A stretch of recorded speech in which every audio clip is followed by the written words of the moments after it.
This is VOA News. Via remote, I'm Marissa Melton. White House officials said Tuesday that President Joe Biden and Chinese President Xi Jinping held an extended discussion on Taiwan Monday night. It's a long-running point of disagreement between the two superpowers. Officials said Biden made U.S. interests clear to ensure there are no unilateral changes to the status quo, according to a White House official. That's across the Taiwan Strait during that virtual meeting that lasted for about 3.5 hours. China has escalated the dispatch of its military planes into Taiwan's air defense identification zone in recent months, with a record number of sorties flown last month. China considers Taiwan a breakaway province that someday will be reunified with the mainland. Taiwan considers itself a sovereign state. The U.S. has refrained from taking a position on the issue of sovereignty, but under the Taiwan Relations Act, the U.S. considers any effort to determine the future of Taiwan by other than peaceful means a threat to the peace and security of the Western Pacific area. Officials in Washington and Beijing said Tuesday that the inaugural meeting between the President Biden and President Xi was candid and could pave the path for progress in a tense relationship between the U.S. and China on a range of issues of global importance. The two leaders have previously met in person, both when they were vice presidents. This was their first leader-level meeting. The virtual meeting went beyond the amount of time allotted for it.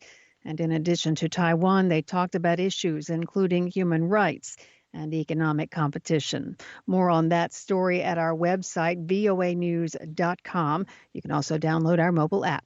This is VOA News.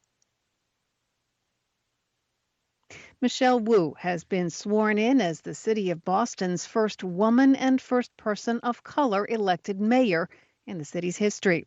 Wu won the mayoral election 2 weeks ago. Before her, Boston had elected only white men as mayor. Wu took over from former acting mayor Kim Janey. Janey was Boston's first woman and first African-American mayor, but she was not elected to the post.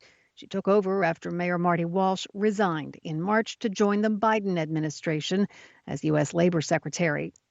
Wu was the more progressive of two top mayoral candidates. The Harvard-educated daughter of Taiwanese immigrants has a long list of policy initiatives to start on, including a homelessness crisis in the city and her plan to make public transportation free of charge.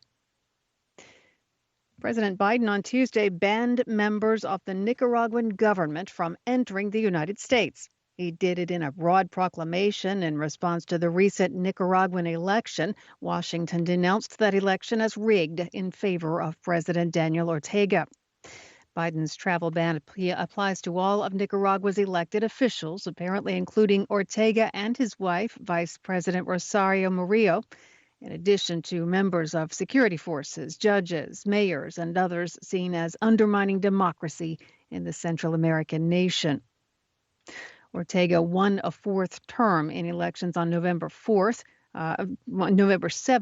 rather, after jailing political rivals and cracking down on critical media. He has derided his critics in the United States as Yankee imperialists who are trying to undermine Nicaragua's electoral progress. Cuba, Venezuela, and Russia are backing the Nicaraguan president. Polish forces at the border with Belarus used water cannon and tear gas against stone-throwing migrants as Warsaw accused Belarusian authorities of giving smoke grenades and other weapons to those trying to cross the frontier. The events marked an escalation in a crisis on the European Union's eastern border, where the West has accused President Alexander Lukashenko of using the migrants as pawns to destabilize the 27-nation bloc in retaliation for sanctions on his authoritarian regime. Belarus denies orchestrating the crisis. The Poland Border Guard Agency released video showing a water cannon being directed across the border at migrants who were throwing objects at them. Polish authorities said 7 policemen, 1 soldier, and a female border guard were injured. More on that story at our website, voanews.com. Via remote, I'm Marissa Melton, VOA News.